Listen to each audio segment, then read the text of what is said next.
I am Seema and आप सबका Taruna defence academy channel पे स्वागत है। एंड आई होप आप सब लोग बहुत अच्छे होंगे।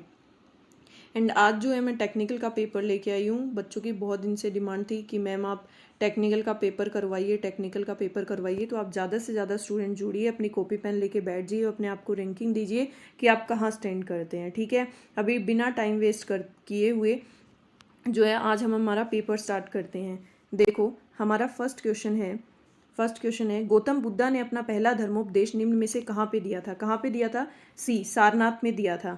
ठीक है, क्वेश्चन नंबर 2 है निम्न में से कौन केंद्र शासित प्रदेश नहीं है? केंद्र शासित प्रदेश कौन सा नहीं है? पांडिचेरी, मिजोरम, चंडीगढ़, दमन और दीव। तो बी जो है मिजोरम, पांडिचेरी भी है, चंडीगढ़ भी है, दमन दीव भी है। तो बी जो मिजोरम है वो आपका केंद्र शासित प्रदेश। 5 केंद्र शासित प्रदेश जो है आपके कितने हैं? 7 हैं। ठीक है, और अभी 2 और ऐड हो जाएंगे तो उसमें कितने हो जाएंगे? 7, 9 हो जाएंगे। ठीक है, अभी देखो नेक्स्ट क्वेश्चन, निम्न में से कौन सी असामान्य जनजाति धन की देवी बेखो को प्रश्न करने के लिए बसंत ऋतु में बैखो त्योहार मनाते हैं? बसंत ऋतु में बैखो त्योहार मनाया जाता है किसके द्वारा? राभा जनजाति जो है उसके द्वारा मनाया जाता है। अब क्वेश्चन नंबर 4 देखिए, which of the following is the longest railway bridge in India? निम्न में भारत का सबसे लंबा रेलवे पुल कौन सा है? इसमें जो आपको ऑप्शन दे रखे हैं सराय घाट, डेरी ओन सोन, गोदावरी पुल और नर नारायण सेतु ब्रह्मपुत्र। लेकिन ये चारों ही रोंग है। अभी जो फिलहाल में है वो है आपका बोगी बिल और जो कि ब्रह्मपुत्र नदी पे है, आसाम में अभी करंट में ये है, इसलिए इसमें से कोई भी लर्न मत करना। ठीक है, अभी देखो नेक्स्ट क्वेश्चन, स्त्री को गर्म करने वाला तत्व निम्न में से कौन है? टंगस्टन है, निक्रोम है, तांबा है, एल्यूमिनियम है। तो इसका हो जाएगा आपका ऑप्शन नंबर बी, निक्रोम। ठीक है, अब देखो क्वेश्चन नंबर 6 एक बार पढ़ लीजिए, इसके ऑप्शन थोड़े बड़े हैं।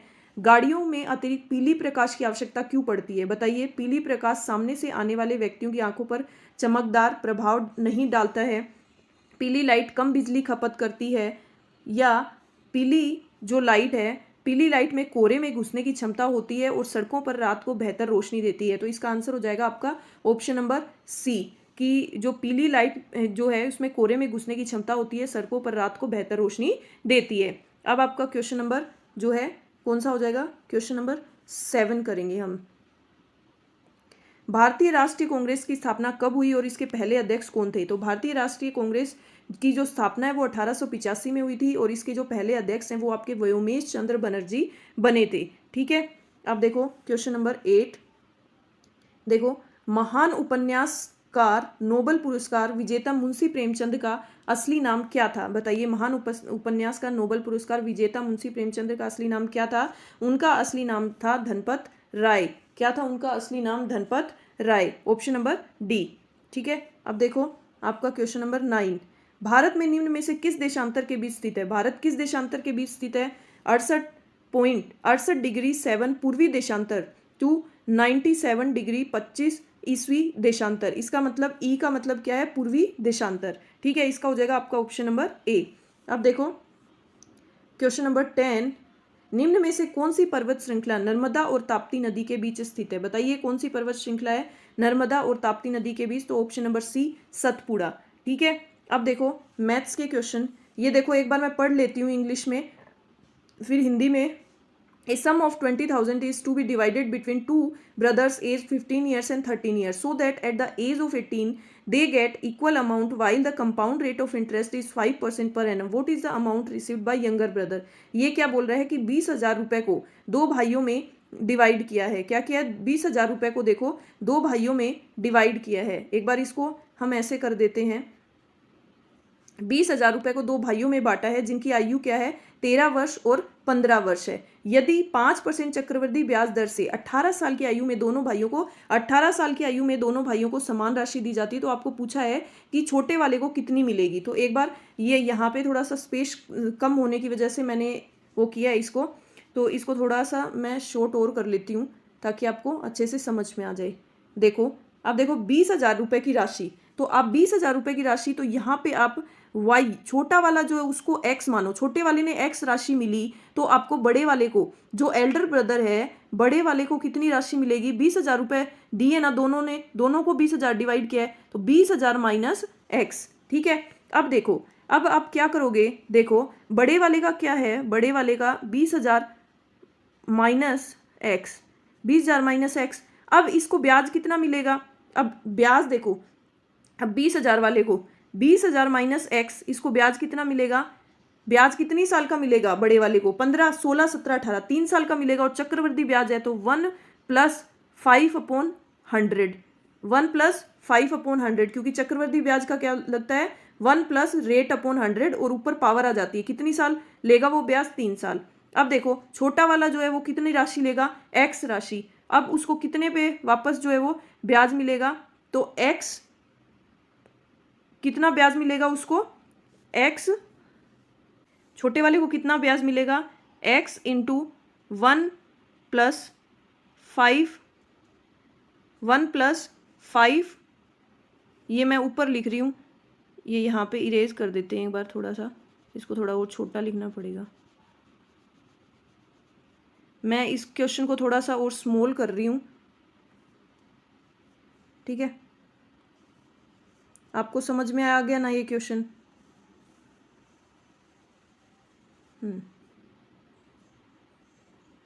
देखो एक बार इस क्वेश्चन को समझ में आ गया, थोड़ा स्पेस की वजह से इसको ऐसे करना पड़ रहा है, ठीक है। देखो 20,000 रुपये की राशि, तो छोटे वाले की कितनी हो गई, एक्स, और बड़े वाले की कितनी हो गई आपकी, 20,000 माइनस एक्स, ठीक है। अब छोटे वाले को कितना ब्याज लगेगा आपका, कितना साल का लगेगा छोटे वाले को, छोटे वाले को लगेगा 1 + 5/100, उसका कितना लगेगा, ये इजिकल टू,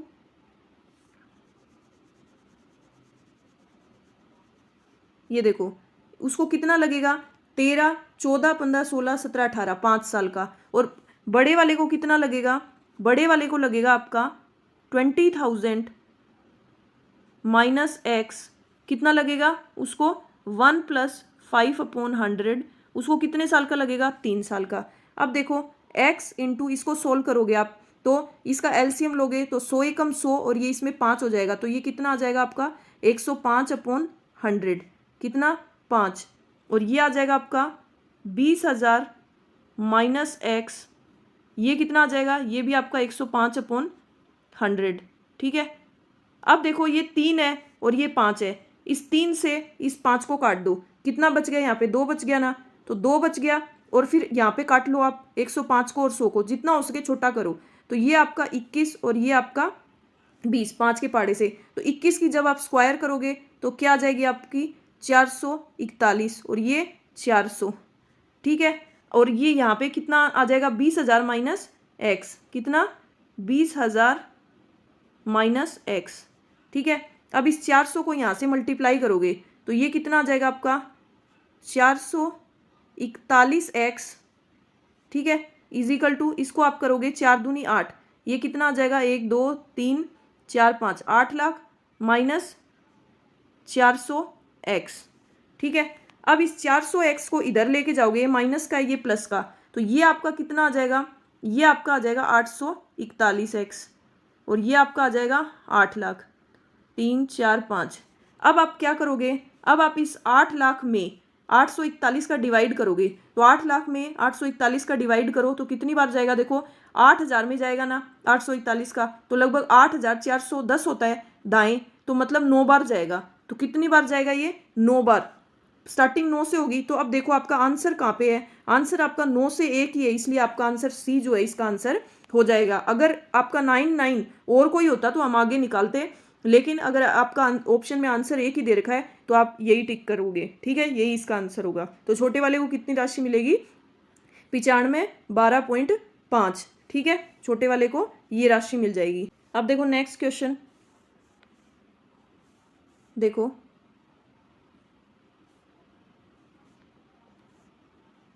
देखो 30 बच्चों वाली एक क्लास में 2 बच्चों के जाने पर यदि उनका भार औसतन 200 ग्राम कम हो जाता है, यदि कक्षा में नया बच्चा जिसका भार यहाँ पे कितना आएगा 25, ये इंग्लिश में आपको सही दे रखा है, मिलना, ये इंग्लिश में आपको सही दे रखा है कि वेट इज, एक बच्चा जो नया आता है उसका भार 25 किलोग्राम है, और उसकी जगह क्या आता है, जो छोड़ के जाता है उसका 25 किलोग्राम, और जो नया बच्चा आता है तो आपको उसका वजन बताना है, ठीक है, ये समझ गए।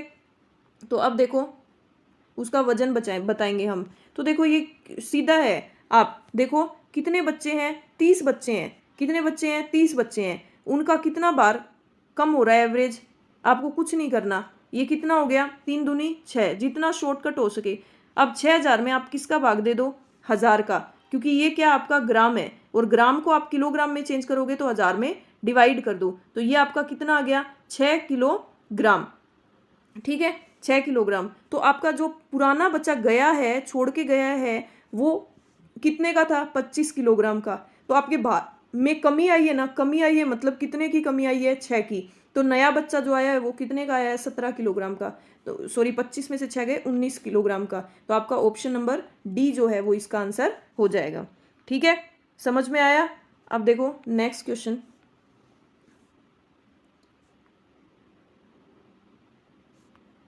देखो नेक्स्ट क्वेश्चन क्या है आपका, ये देखो 27/5 प्लस 33/4 माइनस 19/3 ये किसके बराबर है। देखो आपको एलसीएम लेना पड़ेगा। तो आपको एलसीएम बताया था, ये तीनों सहभाज्य संख्याएं हैं, तो इसका एलसीएम क्या आ जाएगा, 60। कितना आ जाएगा, 60। इसके लिए आप मेरी क्लास देखिए एचसीएफ एलसीएम की, आपको समझ में आ जाएगा। देखो अब आप क्या करोगे, 5 ये कितनी बार जाता है, 12। तो 12 को आप 27 से मल्टीप्लाई करोगे, ये कितनी बार जाता है, 15 बार। 4 60 में 4 का भाग कितनी बार जाता है, 15 × 33। ठीक है, अब ये 16, ये 3 कितनी बार जाता है, 20 × 19। अब आप 27 को जो है वो डिवाइड मल्टीप्लाई करोगे 12 से, आपका कितना आ जाएगा, 27 12 साते 84, 12 साते 84, 12 दूनी 24, 24 और 8 कितना हो जाएगा आपका, 32। ये आ जाएगा आपका 324। ये आ जाएगा 15 × 45, 15 × 45, 45 और 4 49, ये 495। ठीक है, और ये आ जाएगा 380 डिवाइड बाय 60। अब आप 324 और 495 को ऐड करोगे। देखो 324 और 495, 324, 15 × 45, 15 × 45, 46, 47, 48 और 49। ठीक है, सही है। अब 324 और 495 को आप ऐड करोगे, 5 4 9, 9 10 11, 4 3 7 और 1 8, ये कितना हो गया आपका, 5 4 9, 9 10 11, 4 3 7 1 8, 819 में से 380 आप लेस करोगे, 9 11 में से आपका 8 गया, 9 10 11 3 और आपका 7 में से 3 गया 4। आपका आंसर आ जाएगा इसका 439/60, जो कि इसमें नहीं है। आपका रियल आंसर ये होगा। ठीक है, इसलिए कई बार इसमें रोंग भी दे देते हैं, बट हम आपको सही क्वेश्चन करवाने की कोशिश करते हैं। अब देखो एक ये क्वेश्चन है आपके, यदि किसी आयत को एक तरफ से 50% तक बढ़ाया जाता है और दूसरी सिरे से 50% तक घटाया जाता है, तो वह आयत उसकी वास्तविक आयत से कितना प्रतिशत बढ़ा या घटा।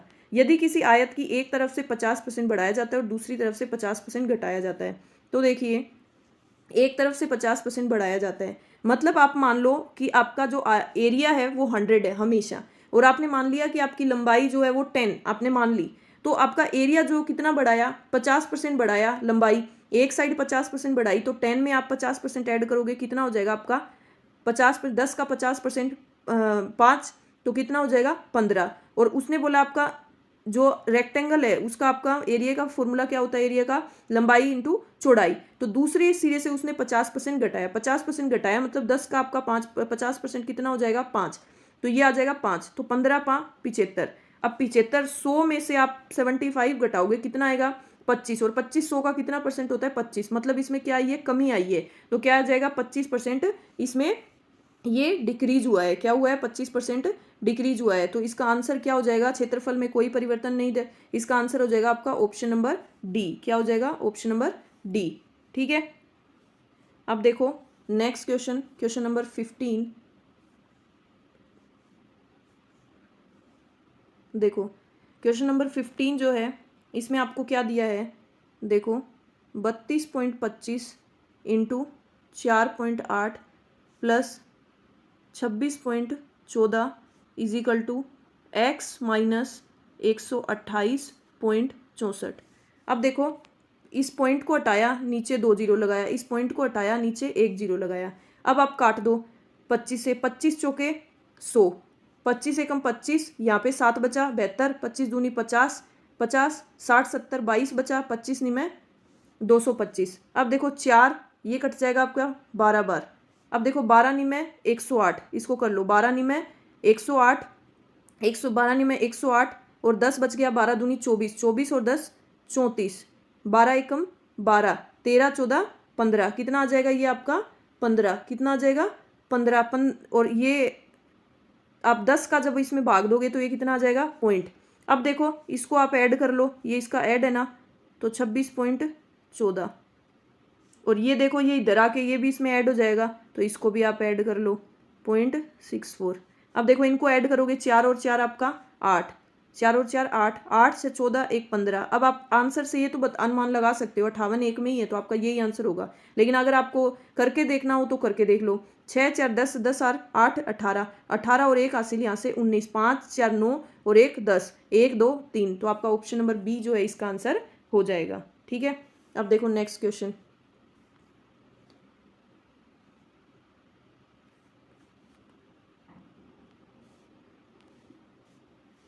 देखो नेक्स्ट क्वेश्चन क्या है, आपको इनको ऐड करना है। इनको ऐड आप सीधा ही करो, देखो 1 8 ये लास्ट में होगा, तो 8 8 16 8 ये 24, 8 चौक 32, 32 का 2 3 हासिल। अब ये ले लो 8 8 16 8 ये 24, 24 और 3 कितना हो जाएगा 27, कितना हो जाएगा 24 और 3 27। अब देखो 8 8 16, 16 और 17 18, 18, अब 8 1 9, 98 72, इसका आंसर हो जाएगा ऑप्शन नंबर डी।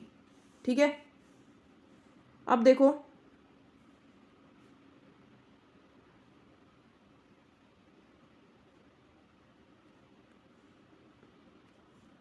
एक क्वेश्चन आपको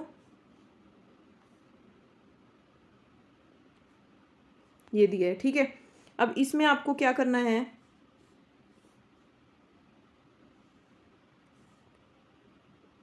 देखो किसी 90 मीटर ऊंची चट्टान का किसी टावर से शीर्ष और अवसाद कोण 30 डिग्री और 60 बनता है, तो उस टावर की ऊंचाई निम्न में से कितनी होगी। अब देखिए अब इसमें क्या बोला है, ये एक टावर है, इसकी आपकी ऊंचाई कितनी है 90 है, इस टावर की ऊंचाई कितनी है 90 है। अब आपको बोला है इस चट्टान का किसी टावर के शीर्ष से, अब देखो ये इस तरह ये आपका टावर है, अब टावर के शीर्ष से एक कोण निकलता है, ये आपका 30 डिग्री का एक कोण, और ये एक कोण निकलता है, ये आपका 60 डिग्री का एक कोण। तो अब आपको बताना है कि उस टावर की, आपको ये बताना है उस टावर की ऊंचाई ये बतानी है, तो ये आपकी एच हो गई।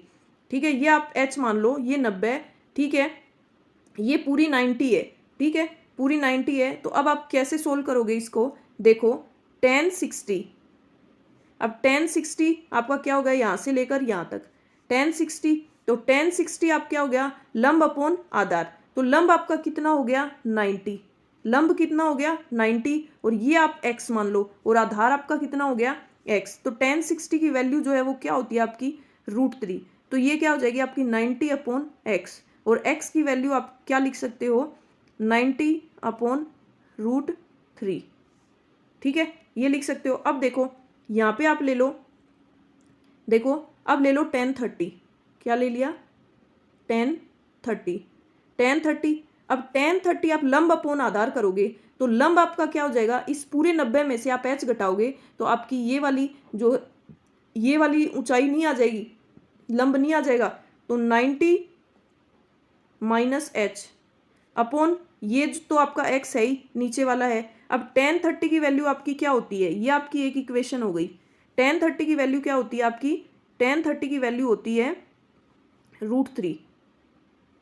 ठीक है, अब ये 90 माइनस h अपॉन x की जगह आप क्या लिख सकते हो 90, और ये √3 जो है वो ऊपर चला जाएगा √3। ठीक है, अब देखो मैं यहाँ पे सोल्व कर रही हूँ ये, अब देखो अब √3, ये √3 कहाँ चला जाएगा आपका ऊपर चला जाएगा। tan 30 की वैल्यू होती है 1 अपॉन √3, tan 30 की वैल्यू क्या होती है 1 अपॉन √3। अब देखो ये जो 90 है आपका इधर आ जाएगा, और इस √3 को √3 से मल्टीप्लाई करेंगे तो आपका क्या आ जाएगा 90 माइनस h, कितना आ जाएगा यहाँ पे ये आ जाएगा आपका 3। अब इसको आप सोल्व करोगे 90 इज इक्वल टू 9 तिये 27 270 माइनस 3h। ठीक है, अब 270 में से ये 3h इधर लेके आओगे तो प्लस का हो जाएगा और ये इसमें से घटाओगे तो आपका क्या आ जाएगा 180। ठीक है, अब h इज इक्वल टू इसको कट करोगे तो कितना आ जाएगा 60। h की वैल्यू आपकी कितनी आ गई 60। आपको यही बतानी थी टावर की ऊंचाई। टावर की ऊंचाई आपकी क्या हो गई ऑप्शन नंबर बी 60। ठीक है, अब देखो नेक्स्ट थोड़े से मैथ के क्वेश्चन हार्ड हैं, टिपिकल हैं क्योंकि ये टेक्निकल का है पेपर, तो इसमें थोड़े से जो है वो इस टाइप के क्वेश्चंस आएंगे, बट कोई नहीं, ट्राई कर रही हूँ आपको अच्छे से समझाने का, जो है आपको समझ आई। ये क्वेश्चन भी थोड़ा सा ट्रिकी है तो इस क्वेश्चन को भी थोड़ा सा ध्यान से समझिए, इसके लिए भी हमें स्पेस थोड़ा ज़्यादा चाहिएगा।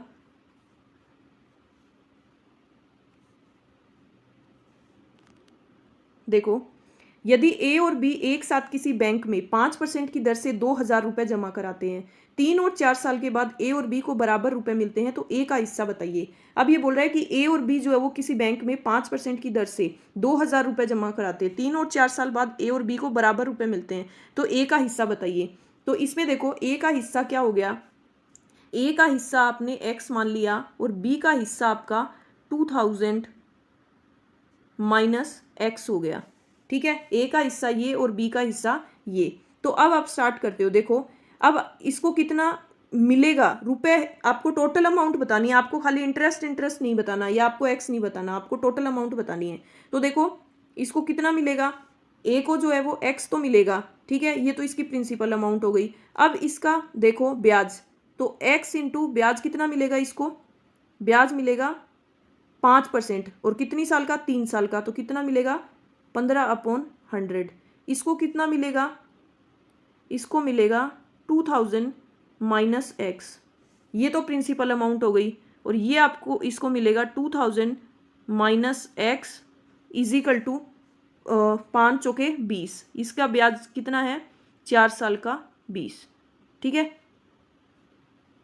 ये इसको मिलेगा। ठीक है, अब देखो इसको सोल्व करते हैं, x इंटू ये देखो ये कितना हो गया, x कॉमन ले लिया इसमें, तो 1 प्लस ये कितना बच गया 15/100 और ये कितना आ गया 2000 माइनस x, और ये देखो ये कॉमन ले लिया तो ये आ गया 1 और प्लस कितना आ गया 1 प्लस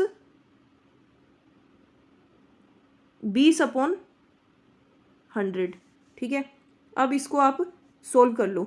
देखो x इंटू ये आपका कितना आ गया 100 करेंगे तो ये 115/100, ये आपका कितना आ गया, ये आपका आ गया 2000 माइनस एक्स और ये 120/100। ठीक है, अब ये 100 से 100 गया, यहीं पे काट दो ये 5 से, ये आपका आ गया 23 और ये आपका आ गया 24। कितनी बार कट गया, ये 23 बार और ये 24 बार। अब देखो अब ये आपका कितना आ गया 23x और ये 24। अब इसको मल्टीप्लाई करेंगे आप 23x और ये आपका 24x, ये 24x जो है यहाँ आ जाएगा 24x और ये आपका 24 दूनी 48। ठीक है, अब 23x और 24x ये कितना हो गया आपका, ये हो गया आपका 47x और ये आ गया 48,000। अब जब आप इसमें डिवाइड करोगे तो आपका कितना आएगा, देखो 47 को इससे डिवाइड करोगे तो इसमें काटोगे, यहाँ पे डिवाइड कर देते हैं हम इसका। देखो 48 में, देखो 47 का 48 में आप डिवाइड करोगे तो 47 से कम 47 बच गया 1। अब आपके 10 जीरो आ गई, फिर 1 जीरो और उतारनी पड़ी आपको, तो उसके लिए आपका 0 आ गया। ठीक है, अब 100 हो गया तो 47 से कम, फिर आपका 47 दूनी कितना हो गया, 47 दूनी 94। ठीक है, 47 दूनी कितना हो गया 7 7 14 तो 94। अब आपका कितना बच गया 6 60, तो 47 जीरो आ गया, एकम ये यहाँ पे आ जाएगा आपका 1021। अब आगे आप भाग दोगे जब पॉइंट लगाना पड़ेगा। अब आपके आंसर क्या है 1034 1054। अब देखो आंसर चेक करते हैं हम, और क्या है इसका।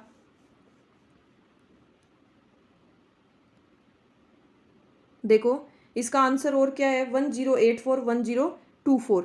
तो इसका आंसर जो है, हमें पूरा कंप्लीट आंसर तो इसमें मिला नहीं, हमें नियर अबाउट मिल गया 0.1021। तो हम इसका आंसर ऑप्शन नंबर डी कर सकते हैं, क्योंकि ये इसके लगभग मान है। ठीक है, अब देखो नेक्स्ट क्वेश्चन। देखो यदि ए किसी वस्तु को बी को 5% लाभ पर बेचता है और बी उसी वस्तु को सी को 5% हानि पर बेचता है, और सी उस वस्तु के कितने पैसे देता है, सी उस वस्तु के 23.94 जो रुपए है वो देता है, तो ए ने उस वस्तु के कितने रुपए दिए, 23.94। देखो अब ये बोल रहा है हमें ए का निकालना है 23.94।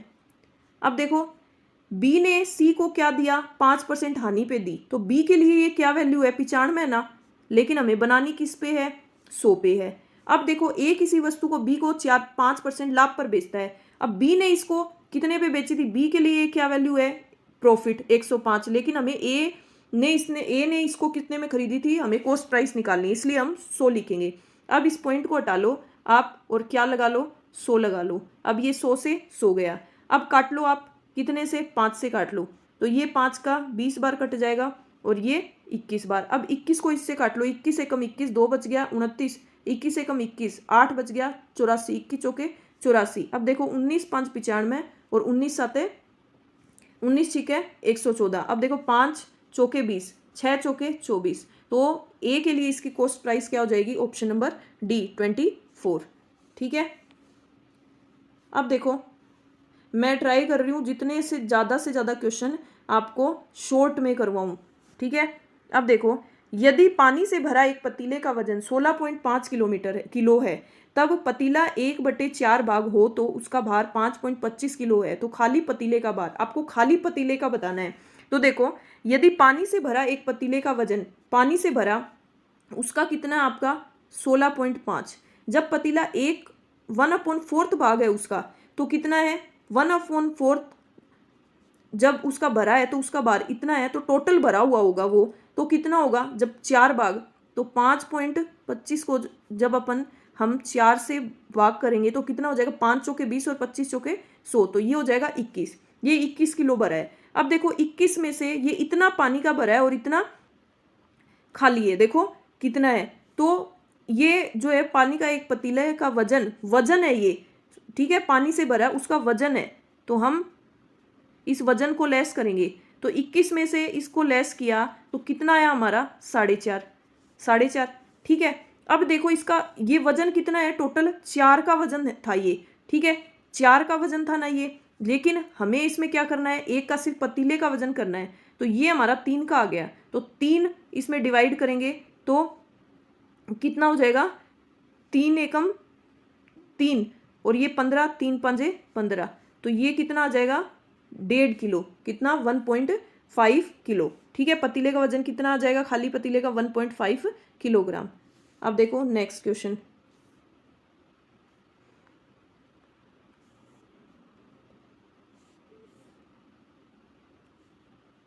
देखो ये क्वेश्चन आपको किस तरह से दिया है, ये क्वेश्चन दिया आपको 2.3 की क्यूब माइनस 0.027 डिवाइड बाई 2.3 की क्यूब प्लस 0.69 प्लस 0.09। ठीक है, 09। अब देखो इसमें आपके दो जो है सर्वसम्मिकाएं, जो दो हैं ये एलजेब्रा की जो है वो इक्वेशन लग गई हैं आपके, कौन कौन सी, देखो ए की क्यूब प्लस बी की क्यूब आपकी क्या होती है,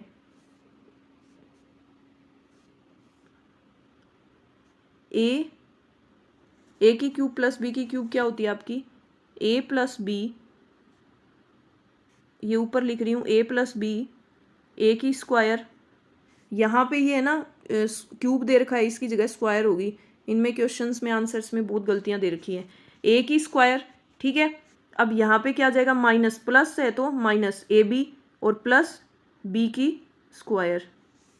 ठीक है, अब देखो ए की क्यूब माइनस बी की क्यूब का क्या होगा, ए माइनस बी और ए की क्यूब प्लस ए बी और प्लस बी की स्क्वायर। ठीक है, अब देखो इसको हम क्या लिख सकते हैं, 2.3 की क्यूब माइनस इसको क्या लिख सकते हैं, 27 किसकी क्यूब होती है, 3 की, तो इसको लिख सकते हैं 0.3 की क्यूब। अब देखो ये हमारा क्या बन गया, 2.3 की स्क्वायर प्लस, अगर हम 0.69 बनाना चाहें तो कैसे बन सकता है, 2.3 इंटू 0.3 को मल्टीप्लाई करेंगे तो 23 दिया क्या होता है आपका, 23 दिया होता है 69। अब देखो प्लस ये आपका 0.9 किसका जो है स्क्वायर हो जाएगा, 3 का।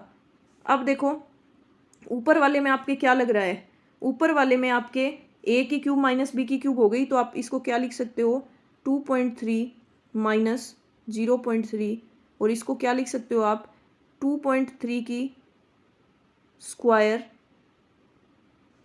प्लस 2.3 इंटू 0.3 प्लस 0.3 की स्क्वायर।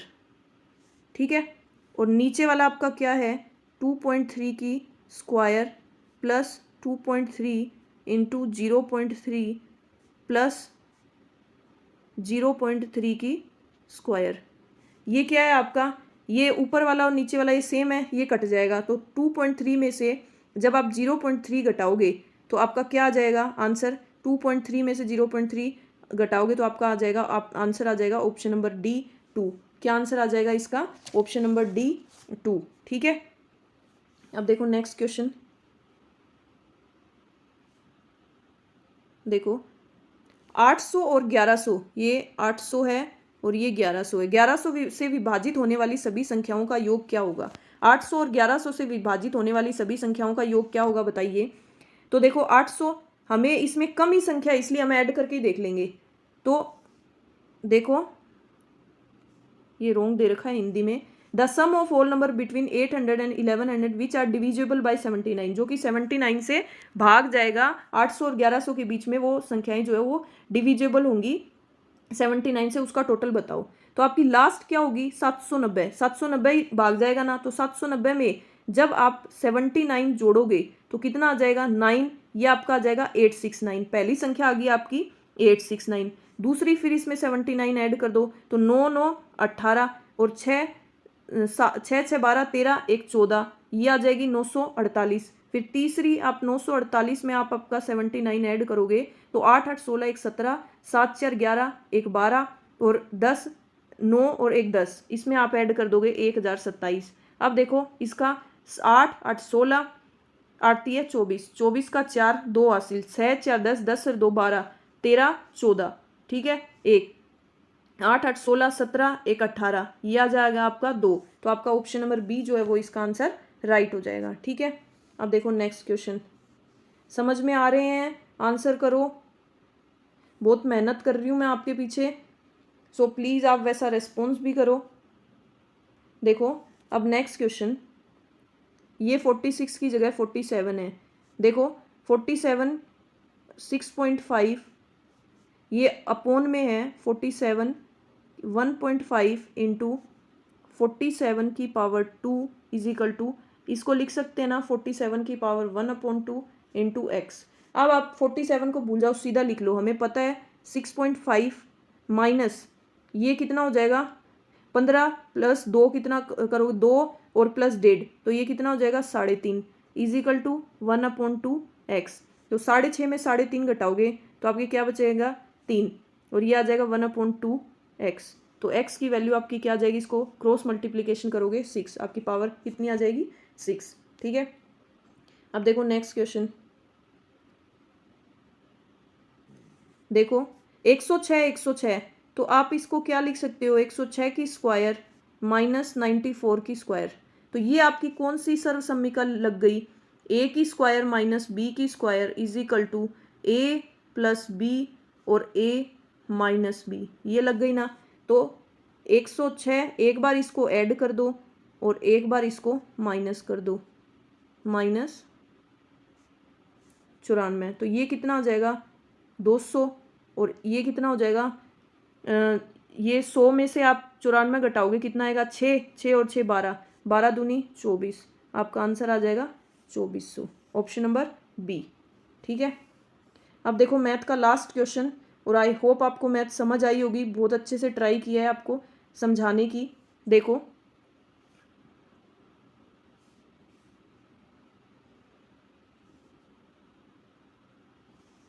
देखो द एवरेज ऑफ 3 स्टूडेंट, 3 बच्चे हैं, उनका एवरेज कितना आपका 46, तो 46 इंटू 3, 3 6 का 18, 4 3 12 1 13, उनका एवरेज, उनका टोटल कितना हो गया 138। The average of first 2 student, 2 student का एवरेज कितना है 25, तो उनका कितना हो गया टोटल 50।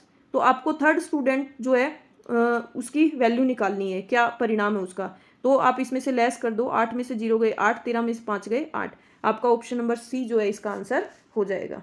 ठीक है, अब देखो इसके क्वेश्चन हो गए, अब हम साइंस के क्वेश्चन करते हैं। देखो किन्हीं दो समतल दर्पण को किस कोण पर रखेंगे कि आपतित कोण और परिवर्तित किरण दोनों एक दूसरे के समानांतर हो जाए, बताइए किस कोण पर रखेंगे, तो हम जो है वो 90 डिग्री के कोण पर रखेंगे। ठीक है, देखिए a man can not see object as a distance greater than 3 meter he is suffering, यदि कोई व्यक्ति अपने से 3 मीटर दूरी की वस्तुओं को अच्छे से नहीं देख पाता तो वह किससे ग्रसित होता है, बताइए कौन सी बीमारी से ग्रसित होता है, वो होता है मायोपिया से। किससे ग्रसित होता है, मायोपिया से। किससे होता है, मायोपिया से। ठीक है, क्वेश्चन नंबर 28, क्वेश्चन नंबर 28, किसी आंख के निकट और दूर की वस्तु को केंद्रित करने की क्षमता को क्या कहते हैं, बताइए क्या कहते हैं, पावर ऑफ अकोमोडेशन, अकोमोडेशन की शक्ति कहते हैं, क्या कहते हैं, अकोमोडेशन की शक्ति। ठीक है, अब देखो क्वेश्चन नंबर 19, क्वेश्चन नंबर 19 है आपका, minimum value of refractive index, अपवर्तक सूचकांक का न्यूनतम मान क्या होता है 1, क्या होता है 1। अब देखो क्वेश्चन नंबर 30, देखो which property of the medium varies when white layer passes through prism, माध्यम का कौन सा गुण प्रिज्म के साथ सफेद रोशनी को बदल देता है, बताइए कौन सा होगा, इसमें होगा अपवर्तक सूचकांक, कौन सा, सी रिफ्रैक्टिव इंडेक्स। ठीक है, अब देखो क्वेश्चन नंबर 31, प्रकाश की किरण जब विरल माध्यम से सघन माध्यम की ओर जाती है तो वह झुक जाती है, बताइए वह झुक जाती है कहाँ से, सामान्य से दूर की ओर, सामान्य की ओर। जब प्रकाश की किरण विरल से सघन की तरफ जाती है तो वो सामान्य की ओर झुक जाती है, ऑप्शन नंबर बी जो है वो इसका आंसर राइट हो जाएगा। ठीक है, अब देखिए क्वेश्चन नंबर 32, क्वेश्चन नंबर 32, देखिए 5 लीटर बेंजीन का भार जो है वो क्या होता है, वो होता है गर्मियों की तुलना में सर्दियों में अधिक होता है, ऑप्शन नंबर बी जो है वो आपका आंसर हो जाएगा। ठीक है, अब देखिए question number 33, a copper disk has a hole, if the disk is heated the size of hole, यदि किसी तांबे की एक प्लेट में एक छेद करते हैं तो गर्म करने पर प्लेट का आकार क्या होगा, गर्म करेंगे तो प्लेट का आकार आपका बढ़ेगा, इसलिए ऑप्शन नंबर ए जो है वो इसका आंसर हो जाएगा। अब देखिए क्वेश्चन नंबर 34, जब पानी को 0 डिग्री सेल्सियस से 10 डिग्री सेल्सियस पर गर्म किया जाता है तो उसका आयतन में क्या फर्क होता है, जब आपका इसमें क्या होता है, जब आपका 0 डिग्री से 4 डिग्री पर करते हैं तो पहले क्या होता है, घटता है, उसके बाद बढ़ता है, तो इसलिए पहले कम होता है उसके बाद ये बढ़ता है, इसलिए इसका हो जाएगा ऑप्शन नंबर डी। कौन सा हो जाएगा, ऑप्शन नंबर डी। अब देखो 35, किसी उत्तल दर्पण को मुख्य अक्ष से लंबवत काटने पर उसके प्रत्येक टुकड़े की फोकल लंबाई क्या है, by cutting a convex lens perpendicular to principal axis focus length of each side is, बताइए क्या होगी, ईच साइड की फोकस जो लेंथ है वो 2f होगी, क्या होगी 2f।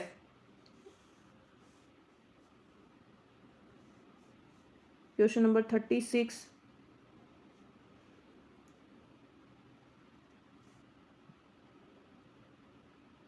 बताइए magnification of lens is 2, size of object is 5 centimeter, then its image size is, यदि किसी लेंस की आवर्धन 2 है और एक वस्तु की आकार जो है 5 सेंटीमीटर, तो वस्तु का प्रतिबिंब कितना होगा, वो होगा आपका 10 सेंटीमीटर। कितने का होगा, 10 सेंटीमीटर का। ठीक है, अब देखो